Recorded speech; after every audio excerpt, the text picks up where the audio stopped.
rabbil alamin. Wabihi nasta'in ala umuri dunya waddin. Assalatu wassalamu ala asrafil anbiya'i wal mursalin. Sayyidina wa maulana Muhammadin wa ala alihi wa sahbihi ajmain. Rabbi srahli sadri wa yassirli amri wahlul 'uqdatam min lisani yafqahu qawli. Amma ba'du. Kaum muslimin wal muslimat dimanapun kita berada, bersyukur kita kepada Allah dengan mengucapkan alhamdulillah wa syukurillah. Kita diberikan kesehatan, kesempatan, kemampuan, waktu. Dengan memanfaatkan waktu itu, kita termasuk orang-orang yang disiplin. Al-waktu kasyaif. Kalau kita waktu itu bagaikan pedang, kalau tidak bisa memanfaatkan waktu itu, pasti waktu itu akan memotongkanmu. Berselawat kita kepada Rasulullah. Allahumma salli ala Sayyidina Muhammad wa ala ali Sayyidina Muhammad. Memperbanyakkan salawat, insyaallah di yaumil akhir nanti kita akan mendapatkan syafaat rahmat darinya. Amin ya rabbal alamin. Kaum muslimin wal muslimat dimanapun kita berada, pada hari ini dan saat ini kita sudah berada di bulan ke-11 pada 1446 Hijriah, yaitu bulan Zulqaidah. Setelah Zulqaidah, Zulhijjah 11, 12. Ini merupakan bagian daripada bulan haram. Bulan Zulqaidah ini itu adalah bagian daripada bulan haji yang nanti akhirnya nanti pusat ibadah haji di bulan Zulhijjah. Dan saat ini kaum muslimin wal muslimat, terutama jamaah Indonesia, sudah mulai mengansur-ansur keberangkatannya, mulai dari kloter yang pertama hingga akhir.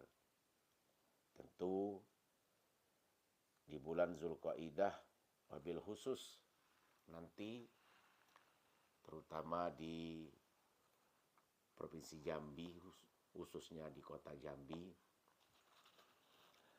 jamaah haji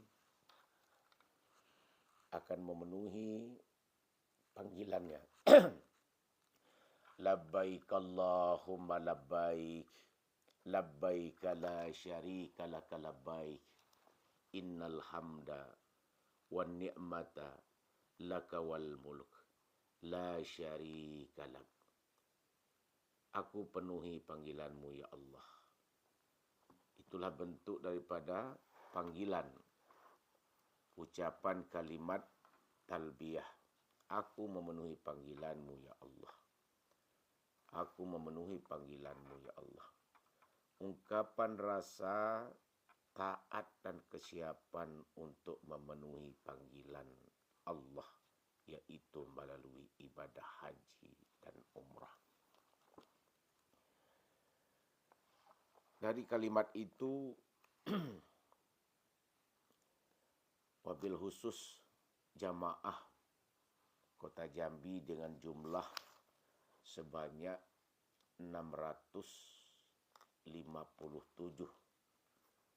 kalau tidak ada perubahan 657, yang terbagi dari 3 kloter.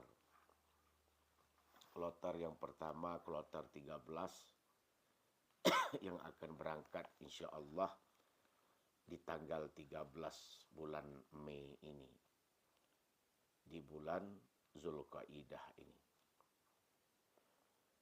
Kloter 14 yang akan berangkat di tanggal 14. Dan juga terakhir kloter 26. Kloter 24 yang akan berangkat di tanggal 26.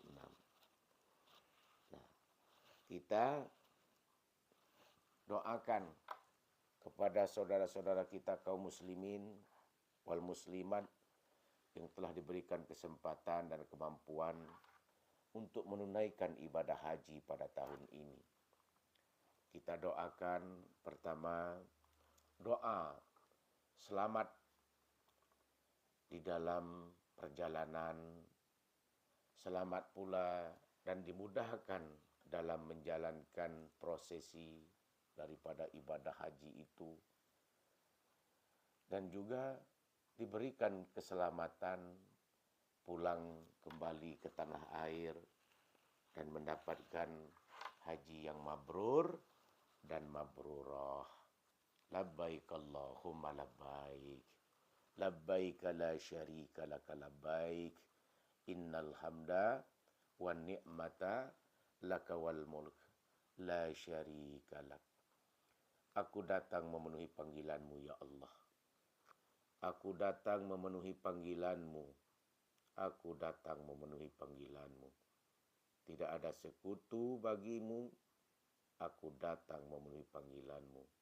Sesungguhnya segala puji, nikmat dan semua kekuasaan itu adalah hak milikmu. Tidak ada sesuatu bagimu. Inilah bentuk daripada memenuhi panggilannya. Menunaikan kewajiban rukun Islam yang kelima bagi yang diberikan kemampuan. Kemampuan mampu dari segi kesehatan, mampu dari segi materi, mampu dari segi keseluruhan. Karena perjalanan ibadah haji ini adalah perjalanan yang sangat berat. Nah, kita doakan dengan prosesi pelaksanaan ibadah haji tahun 2025 ini, Allah berikan keselamatan, umur yang panjang, dan diberikan kekuatan, dan mendapatkan kemudahan-kemudahan dalam menjalankan seluruh rangkaian-rangkaian dari prosesi-prosesi itu. Karena hadis Rasulullah katakan, Al-hajjul mabrur laisa lahu jaza illal jannah. Haji yang mabrur itu tidak ada balasannya selain surganya Allah Subhanahu wa ta'ala. Haji yang mabrur tidak ada balasannya kecuali surganya Allah Subhanahu wa ta'ala. Tentu apa arti daripada makna daripada mabrur? Mabrur itu adalah baik. Baik. Yang dikatakan dengan mabrur itu baik. Orang yang sebelum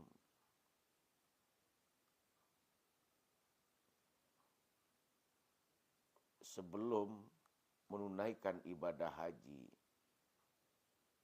lalu setelah ia melaksanakan ibadah haji, ada perubahan pada dirinya, itu mabrur namanya.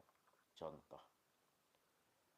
Pertama, orangnya yang selama ini tidak pernah peduli terhadap sesamanya, sesama keluarga, sesama tetangga, bersosial, bermasyarakat, saling perhatian, saling membantu, tak pernah selamanya. Sebelum menunaikan ibadah haji, orang ini tidak pernah mempedulikan di sekitar keluarga, di sekitar tetangga, di sekitar masyarakat. Tapi setelah ia menunaikan ibadah haji, berubah dari kurang baik menjadi baik. Setelah menyelesaikan rangkaian ibadah haji, pulang ke kampung halaman, ada perubahan. Tingkat kepeduliannya tinggi, hidup sosialnya tinggi, saling memperhatikan dan mempedulikan itu tinggi. Itu tandanya mabrur. Ada perubahan kebaikan yang insya Allah dengan kebaikan itu nambah mabrur dan mabrurah. Kenapa? Karena ada perubahan dan perbaikan tersebut. Dari tidak baik menjadi baik. Jadi, untuk mendapatkan tingkat mabrur itu, tentu ada beberapa tolak ukur. Ada 5 tolak ukur bagi haji yang mabrur dan mabrurah. Bukan mudah, tapi penuh dengan keistiqomahan dan keimanan dan keikhlasan. Tentu kita kalau ingin dan memang ingin berangkat menunaikan ibadah haji itu, pertama kita penuh dengan keikhlasan. Niatkan dengan tulus. Bersihkan hati kita. Makanya setiap keluarga saudara-saudara kita yang ingin menunaikan ibadah haji, ia selalu mengundang baik tetangga, keluarga, masyarakat, warga untuk datang ke rumah. Ia mengucapkan rasa syukur kepada Allah. Minta didoakan agar perjalanan ibadah yang sangat luar biasa ini diberikan keselamatan, diberikan kelancaran, dimudahkan dalam segala hal. Dan kembali pula ke tanah air, kembali kepada keluarga, kembali kepada tetangga, kembali kepada sanak saudara dengan penuh keselamatan. Nah, itu ucapan rasa syukurnya kepada Allah Subhanahu wa taala. Ya. Sesungguhnya dengan ibadah haji itu anjuran, diwajibkan kita untuk menjalankan dan menunaikan ibadah haji itu adalah 1 kali dalam seumur hidup. Dianjurkan bagi kita yang mampu itu minimal 1 kali dalam seumur hidup. Karena ibadah ini adalah ibadah membutuhkan fisik, tenaga yang kuat. Fisik yang kuat, badan yang sehat. Ini akan sangat dimohon kepada orang yang ingin berangkat itu sengaja mengundang keluarga sanak saudara untuk mendoakan, mohon doa kepada seluruh saudara sanak famili keluarga. Doakan kami dalam perjalanan, semoga dalam perjalanan dimudahkan, semoga kami di tanah suci itu dimudahkan, tidak diberikan macam-macam hal-hal yang bertentangan dengan kehidupan. Memohon kepada semua yang telah diundang tadi. Setelah itu, di samping meminta doa kepada sanak saudara keluarga, famili, masyarakat, di samping itu juga minta maaf. Mungkin ada kekurangan, kealpaan yang dinamakan dalam hidup manusia yang selama ini tak luput dari hilap dan salah itu. Meminta maaf. Kalau ada mungkin tersinggung, sakit hati, atau sebagai macamnya, mohon dimaafkan. Mana tahu yang namanya likulli ummatin ajal. Semua kita ini punya masanya, punya batasnya, punya ajalnya, punya kesempatan, punya masa akhir kita. Mana tahu itu semuanya telah ditentukan oleh Allah. Maka melalui rasa syukurnya mengundang orang-orang yang dekatnya untuk mendoakan dan saling memaafkan. Semoga melaksanakan ibadah haji dengan tenang, tidak ada lagi pikiran-pikiran, wabil khusus dengan niat ikhlas tulus tadi, itu difokuskan kepada konsentrasi kita dalam menunaikan ibadah haji ini. Yang pertama, tolak ukurnya itu adalah pertama, dekat kepada Allah. Perjalanan ke Baitullah itu dengan tujuan itu adalah untuk mendekatkan diri kita kepada Allah. Tolak ukur bagi haji yang mabrur adalah pertama, dekat kepada Allah.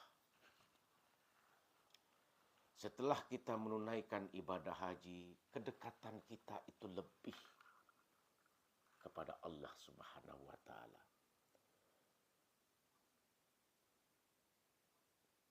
Karena kita akan merasakan sendiri bagaimana di saat Allah berikan kita rezeki dan kemampuan untuk menuju perjalanan yang sangat panjang dan jauh ini, kita menunaikan seluruh rangkaian-rangkaian dan rukun-rukun haji itu membuat motivasi kita itu untuk mendekatkan diri kita kepada Allah Subhanahu wa taala.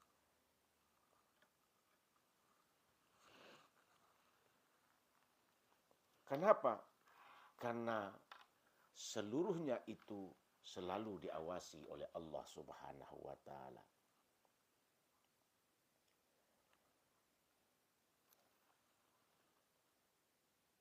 Tolak ukur orang yang mendapatkan perubahan kebaikan haji yang mabrur tadi itu adalah kedekatannya itu sudah muncul dibandingkan ia menunaikan sebelum menunaikan ibadah haji. Contoh, selama ini kita selalu memikirkan kehidupan dunia. Kita banyak lalai atas kesibukan tuntutan kehidupan alam dunia ini. Dan bahkan kita kadang-kadang lalai di saat azan berkumandang, di saat iqamah telah berlangsung. Kita masih lalai dengan kesibukan, dengan harta kita, dengan pekerjaan kita, dengan jabatan kita, dengan kesibukan kita, dengan waktu yang kita dapatkan. Kesibukan itulah yang kita sibukkan dan kerjakan sehingga kita lalai dalam kesemua hal itu. Tetapi dengan menunaikan ibadah haji ini, setelah menunaikan ibadah haji itu, kedekatannya itu sudah sangat jauh berubah. Apabila masuk waktu sholat, ia selalu mendahului, bahkan 15 menit, 10 menit sebelum azan berkumandang, ia sudah duduk di masjid, ia sudah duduk di samping di saf pertama. Itu tanda bukti kedekatannya ia kepada Allah. Karena ia merasakan bahwa setelah mendekatkan menunaikan ibadah haji, kita sudah berada di Baitullah, di hadapan Allah, di Ka'bahnya Allah itu berbeda sekali. Saat ini kita sholat di masjid yang ada di tempat kita. Setelah kita datang ke Baitullah, yang tempat kita sebagai kiblat kita itu adalah Ka'bah. Coba datang kita ke sana, kita sujud doa di hadapan kiblat yang di depan mata kita secara langsung itu kita menghadap. Air mata itu berlinang, air mata itu keluar sendiri di saat kita itu berdoa dan sujud kita kepada Allah. Ya Allah, tak kuasa aku menahan. Dan semua ini di luar kemampuanku ya Allah. Yang selama ini aku tak duga, aku tak rasakan. Kenapa? Apakah aku diberikan kesempatan untuk melaksanakan ibadah umrah? Apakah aku diberikan kesempatan untuk menunaikan ibadah haji? Di samping itu semuanya Allah memberikan jalan terbaik kepadanya. Ia berikan kekuatan, ia berikan kesehatan, ia berikan rezeki, ia berikan kemampuan sehingga bisa menunaikan ibadah umrah, bisa menunaikan ibadah haji. Lalu ia sujud di tanah haram, sujud di tanah suci. Ia sudah di depan Ka'bah baru ia rasakan, ya Allah, semua ini keluar daripada kemampuan. Itulah kehendak-Mu, ya Allah. Allah, Engkau telah memberikan kekuasaan kepadaku, rizki, nikmat, kesehatan, semuanya. Insya Allah dengan itu semuanya lah rasa ucapan syukur aku akan dekatkan kepada Engkau, ya Allah. Di luar prediksi dan perkiraan kita, apakah kita diberikan kemampuan untuk umrah, kemampuan untuk menunaikan ibadah haji. Rupanya setelah ia jalani itu semuanya, Allah berikan kemudahan itu untuk menjalankan ibadah tersebut, dan ia bisa menunaikan ibadah haji di tahun 2025 ini. Disitulah ia bertaubat, minta ampun kepada Allah atas kekurangan dan kesalahan yang selama ini pernah ia perbuat. Ia tak sangka-sangka sampai bisa menginjakkan kakinya di tanah haram, di tanah yang suci itu, ya Allah. Doa-doa yang sangat mustajab, yang diijabah di Baitullah itu. Semua apapun yang kita minta, semua apapun yang kita mohon, Allah kabulkan dengan niat ikhlas dan tulus tadi. Datang ke Baitullah tadi. Itulah bentuk daripada kedekatan. Setelah ia menunaikan ibadah umrah, setelah ia menunaikan haji tadi, timbul perubahan perbaikan.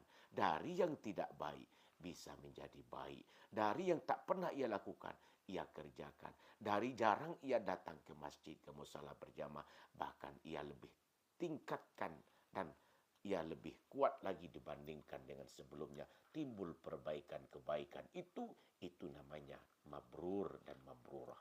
Ada kebaikan, perubahan kebaikan yang terjadi pada dirinya untuk mendekatkan dirinya kepada Allah Subhanahu wa Ta'ala.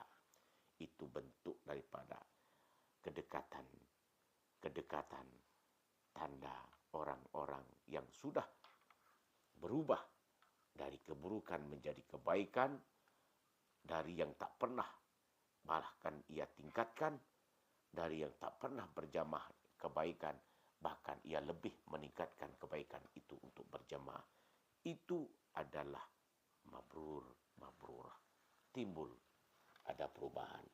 Nampak bentuk daripada kebaikan-kebaikan. Pertama, perhatian dan peduli tadai meningkatkan ibadahnya, baik secara berjamaah maupun 5 waktu yang tak pernah tinggal tepat waktu, maupun sunnah-sunnah yang ia kerjakan, maupun membaca Al-Quran, ingat pada Allah, zikir kepada Allah. Semua itu bentuk-bentuk kedekatan.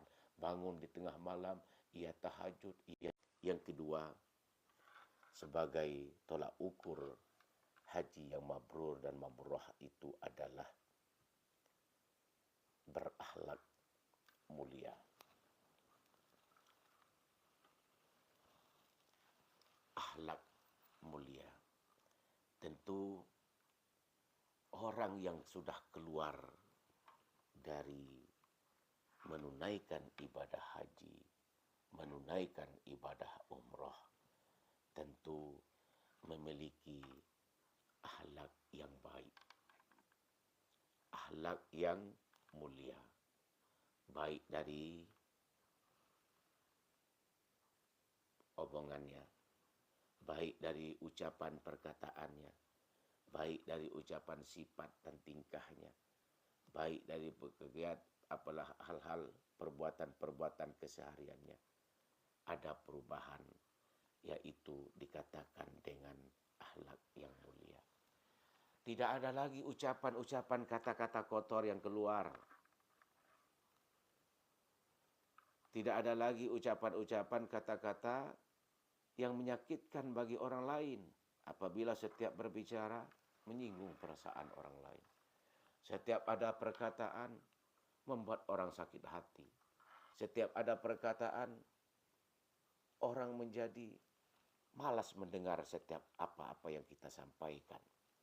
Setiap ucapan yang keluar kata-kata kotor yang selalu menjijikkan setiap yang disampaikannya. Ini berarti memiliki haji tapi belum berubah dari segi akhlak yang baik. Yang kedua, ada perubahan dari perbuatannya, akhlak mulianya. Tentu akhlak mulia itu baik dari segi berpakaian. Tak ada lagi Pak Haji keliling kampung pakai motor, tidak pakai pakaian, hanya pakai singlet, pakai celana pendek. Itu tidak berakhlak mulia. Setelah menunaikan ibadah haji, pulang kita ke tanah air, berubah itu semuanya. Tentu sudah mulai berpakaian yang baik, atau bahkan pakai jubah. Ini bentuk bagian juga daripada perubahan akhlak yang mulia tadi. Atau sebelum menunaikan ibadah haji,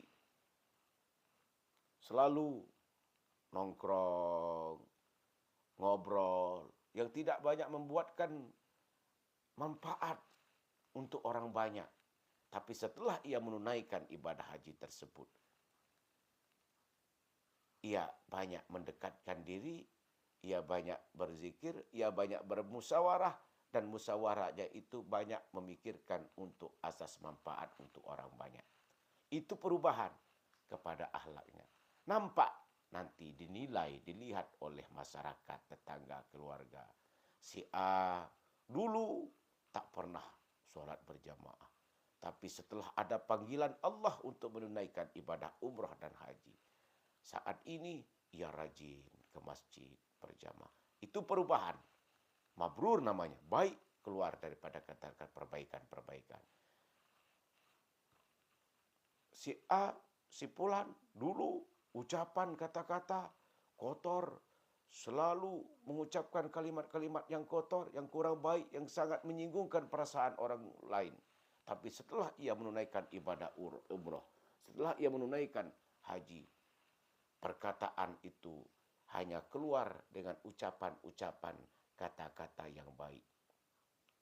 Man kana yu'minu billah wal yaumil akhir falyakul khairan aw liyasmut. Siapa yang percaya kepada Allah dan hari kiamat, tentu yang selalu mengeluarkan ucapan-ucapan kalimat-kalimat yang baik. Kalau tak bisa ucapkan kalimat yang baik, lebih baik diam.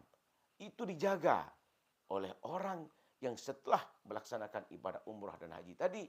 Itu tanda akhlak mulianya itu sudah tertumpuk kepadanya. Itu tertanam kepadanya. Al-hajju ashuru maklumat. Berarti di dalam ibadah haji itu ada akhlak yang mulia. Kalau kita sudah menunaikan, di saat kita proses menunaikan ibadah haji, pakaian ihram yang sudah kita pasangkan kepada kita, mau menunaikan apa kata lanjutan, al-hajju ashuru maklumat, faman farada fihinnal hajja fala rafas, fala fusuk, wala jidal fil hajj. Jadi di dalam kita menunaikan musim haji ini, itu adalah bulan-bulan yang telah dimaklumi. Barang siapa yang mengerjakan ibadah haji dalam bulan-bulan itu, jangan berkata-kata jorok. Rafas, tak boleh. Kalau walaupun bukan pakai pakaian ihram atau pakai pakaian ihram, tak boleh rafas. Perkataan-perkataan jorok. Belum mabrur. Masih mengucapkan kalimat-kalimat yang kotor, belum mabrur dalam menyampaikan itu. Tapi kalau sudah melaksanakan ibadah haji, sudah keluar dari melaksanakan ibadah haji, tolak ukurnya itu adalah kebaikan tadi. Tolak ukurnya itu adalah perangai tadi. Tolak ukur itu adalah tingkah lakunya. Tolak ukurnya itu adalah akhlak yang baik dan mulia yang ia dapatkan. Makanya di saat kita baik menunaikan ibadah haji, kalau berpakaian ihram, satu yang kita jaga yaitu rafas. Jaga kalimat-kalimat yang jorok itu. Maklumlah manusia yang kadang-kadang suatu saat dia ketika keluar, karena kebiasaan tadi. Kebiasaan tadi ia selalu berkata kotor, tak terduga itu keluar sendiri.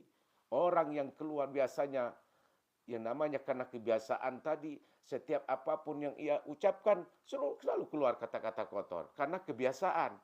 Maka sebelum kebiasaan itu atasi secara pelan-pelan. Di saat kita menunaikan atau kita melaksanakan ibadah umrah, tawaf, sa'i, tahlul, yang jaga di saat kita menerima ibadah juga melaksanakan haji, di saat wukuf di padang Arafah, kita ke Musdalifah, Jumrah, Mina, yang harus kita jaga itu. Jaga pertama, wala rafas. Jangan berkata-kata jorok, berbuat maksiat, bertengkar dalam melaksanakan ibadah haji.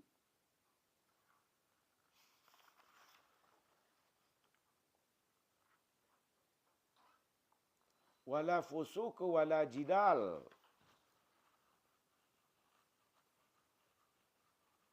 Perkataan jorok, berbuat maksiat, bertengkar dalam melaksanakan ibadah haji, hati-hati. Jaga 3 tersebut. Itu apakah bisa terjadi? Bisa. Kalau kebiasaan kita Allah tampakkan. Kebiasaan kita yang biasanya kita perbuatkan di kampung kita, di tanah air kita, nanti akan ditampakkan di situnya. Kalau kita sering-sering bertengkar di dalam rumah tangga, Allah tampakkan nanti. Makanya perbanyaklah kita beristighfar. Berbanyaklah kita selalu memohon ampunan kepada Allah Subhanahu wa taala. Semoga tidak terjadi, tidak terucap kata-kata kotor, tidak berbuat maksiat, dan juga tidak bertengkar di dalam pelaksanaan ibadah haji tersebut. Nah, kalau itu semuanya terjaga, akhlak mulia yang kita dapatkan, kita bisa merubahkan hal yang tak pernah menjadi pernah. Hal yang tak pernah, yang kata-kata yang keburukan sehingga berubah kepada kebaikan. Itu merupakan bagian daripada tolak ukur daripada ibadah umrah dan haji ini. Jadi yang kedua, sebagai tolak ukur kita itu nampak kepada orang yang sudah menunaikan ibadah haji dan umrah itu, yaitu ada akhlak mulia yang timbul kepadanya. Baik ucapan, baik perbuatan, baik tingkah, baik dalam segala berpakaian atau segala halnya itu akan nampak. Siapa yang akan melihat? Orang lain yang akan melihat, tetangga yang akan melihat, keluarga yang akan melihat, orang dekat yang akan melihat. Mabrur, tidak mabrur, baik, tidak baik. Setelah kita melaksanakan ibadah haji dan umrah, itu dinilai oleh orang lain. Jadi itulah yang kedua sebagai tolak ukur kita untuk setelah kita menunaikan ibadah haji tersebut. Yang ketiga, ini pasti banyak ini. Ada 5 tolak ukurnya.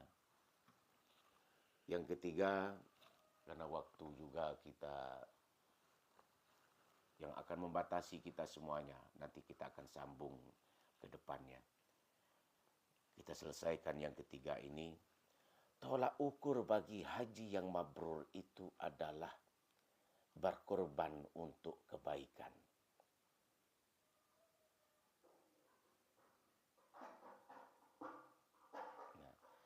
Berkorban untuk kebaikan. Ibadah haji ini adalah ibadah yang sangat berat ini. Sebelum kita sampai kepada puncak haji, banyak rentetan-rentetan sebelumnya itu yang kita harus lewati. Pertama, dari segi berkorban materi. Kita tentu tak bisa langsung membayarkan secara cash untuk mendapatkan porsi atau ya porsi atau jadwal waktu kursi atau halnya untuk mendapatkan itu secara langsung. Membutuhkan waktu yang sangat panjang. Yang pertama kita harus mendaftarkan diri kita terlebih dahulu.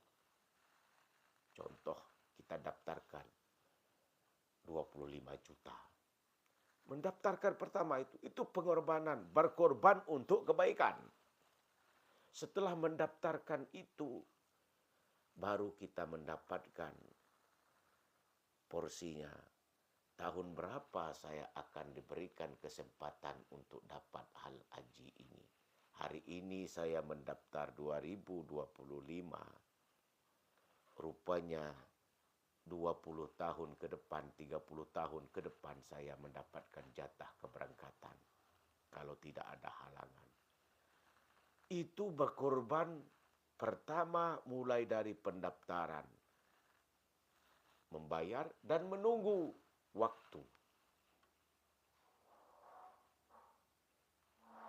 Itulah waktu untuk mengangsur-angsurkan biaya sehingga sampai ke puncak nantinya Allah penuhi, perluaskan rezeki, kuatkan kesehatan, berikan umur yang panjang sehingga saya diberikan kemampuan untuk melunaskannya.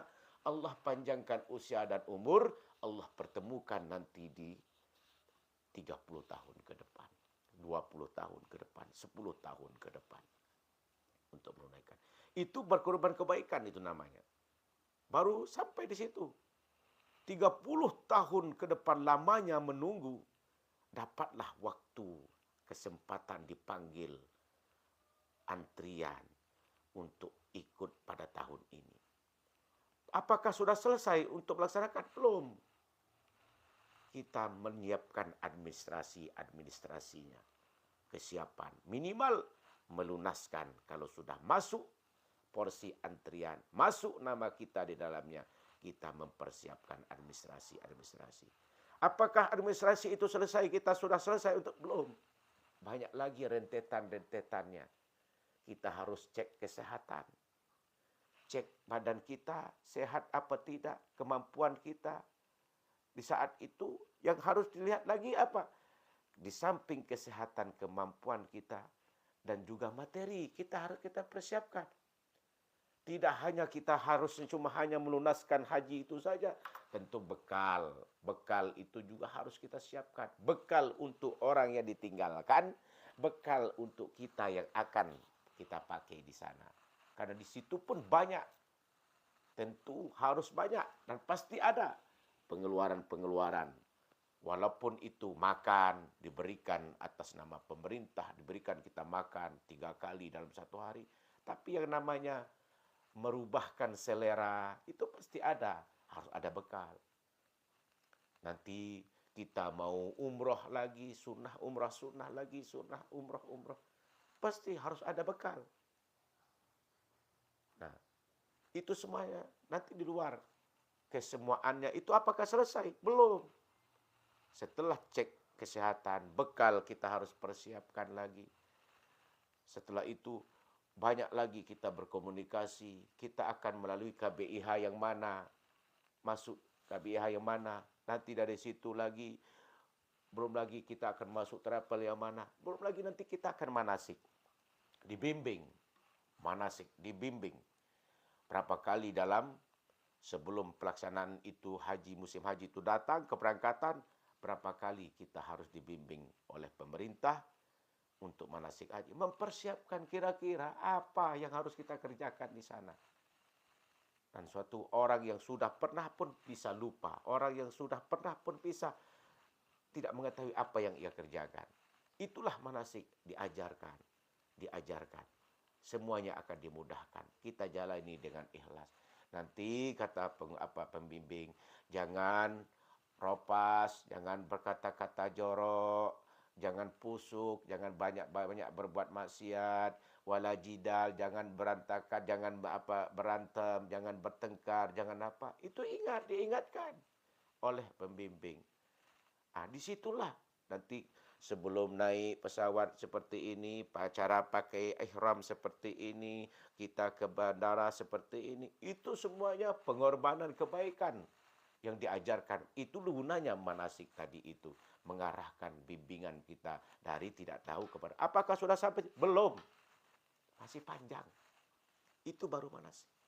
Nanti dari pemerintah lagi, setelah itu selesai manasik, itu selesai, sudah ditetapkan kita keberangkatan, sudah jelas itu masuk, baru dilepaskan atas nama, berangkat kita atas nama apa ini? Atas nama kabupaten mana? Atas nama kota mana? Atas nama provinsi mana? Dilepaskan karena ini atas nama pemerintah, dilepaskan atas nama apa? Panjang waktu, membutuhkan tenaga fisik itu. Bolak-balik, bolak-balik. Dilepaskan. Setelah itu, selesai itu pelepasan, mulai kita akan naik. Dilepaskan lagi melalui, kalau kita dari kabupaten, jauh perjalanan. Kalau kita dari, terutama Provinsi Jambi, dari Kabupaten Kerinci, Sungai Penuh, perjalanan yang cukup panjang. 10 jam, 12 jam perjalanan untuk menuju asrama haji Kota Jambi, Provinsi Jambi ini. Nah, itu perjalanan, apakah selesai? Belum. Melalui fisik, kekuatan, kesehatan, tenaga yang sangat kuat untuk menjalankan itu semuanya.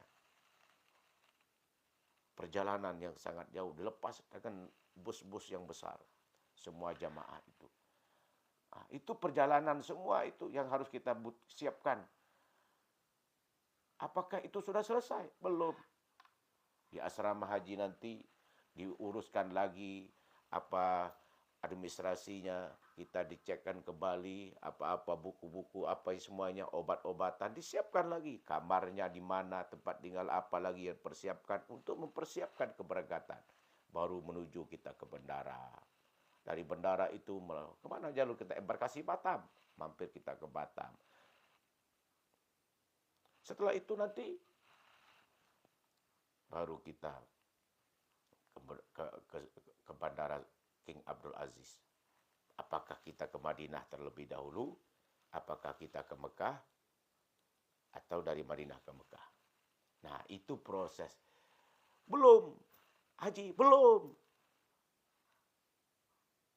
Puncak hajinya itu di bulan Zulhijjah nantinya. Haji sebenarnya cuma 5 hari. Cuma proses yang panjang itu adalah di Zulhijjah. Itulah puncaknya. Wukuf di Padang Arafah, Musdalifah, Mina. Tanpa itu haji tidak sah. Tanpa mengerjakan, melaksanakan yang itu tadi. Wukuf di Padang Arafah, Musdalifah, Mina, Jumrah. Tidak sah hajinya. Itulah yang tunggu-tunggu musim haji di saat itu. Nah, panjang. Inilah pengorbanan. Pengorbanan kebaikan. Semoga pengajian kita yang singkat ini akan bermanfaat dan berguna bagi kita. Tentu belum secara keseluruhannya kita dapat sampaikan. Moga-moga keesokan harinya kita akan dapat sambungkan kajian subuh ini, dan intinya itu adalah pertama, tanda bentuk orang mendapatkan haji yang mabrur dan mabrurah itu tolak ukurnya itu adalah kedekatannya kepada Allah Subhanahu wa taala. Ada perubahan kebaikan kepadanya. Yang kedua, lihat pula dari akhlak yang baik, akhlak yang mulia. Perubahan akhlaknya itu menentukan ia termasuk orang-orang yang mabrur dan mabrurah. Yang ketiga, timbul adanya pengorbanan kebaikan baginya.